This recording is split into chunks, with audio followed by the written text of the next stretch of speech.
Good morning. Wondering how your day is. I've been on my morning walk and just thinking a lot about gratitude and feeling grateful for all of you. Grateful that we had the opportunity to gather in community and to practice together and share healing together.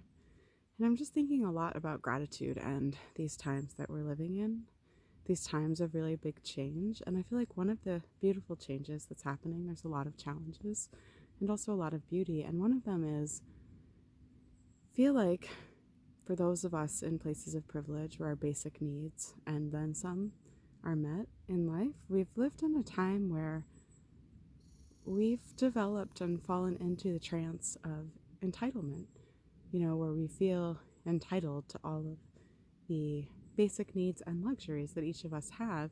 And that has resulted in a loss of gratitude, a loss of genuine deep gratitude and humility and connection and appreciation of the web of life.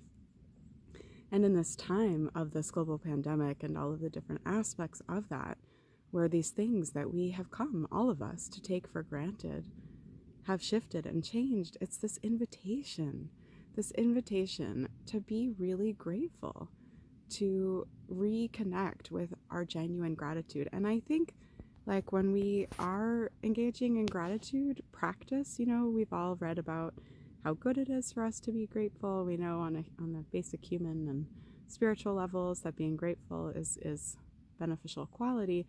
And yet it can be hard to call up that genuine gratitude, especially if you're in a time that's really challenging and difficult right now. And to start to be grateful for the things that we take for granted. For example, I'm really grateful for this warm, beautiful hat that a friend knit me a number of years ago. I am grateful for my lovely warm cashmere sweater. That's an old hand-me-down of my dad's. I'm really grateful for my warm blankets and for this beautiful walk that I get to take every day and to really connect in. And so that's a practice I do, especially when things are really hard. I don't make myself generate fake gratitude, but I try to drop in and say, oh, in this really difficult moment right now, what am I grateful for?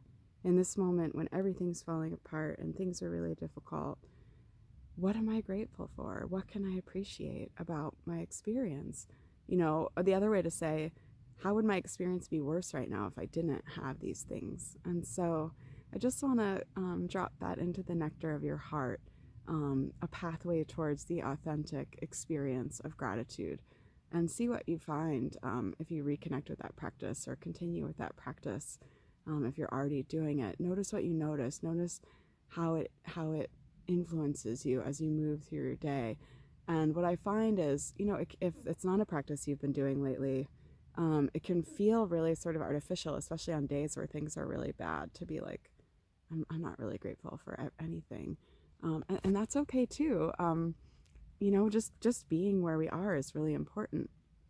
And I invite you to drop with me into gratitude. Like, what are you grateful for? Do you have clean water running through your tap, or a way to drink clean water? Really just coming back to the basics, because like during the pandemic, some of us didn't have access to toilet paper and we had to figure out other things to do. And that's like, we're getting in touch with our creativity as human beings, and we're learning to live in a different way for now. And to find our creativity and find our gratitude is such a blessing to have as a companion along the way. So sorry for the shaking of my camera, and I'm just wishing you a beautiful day and the experience of gratitude deep within your heart. Okay, bye for now.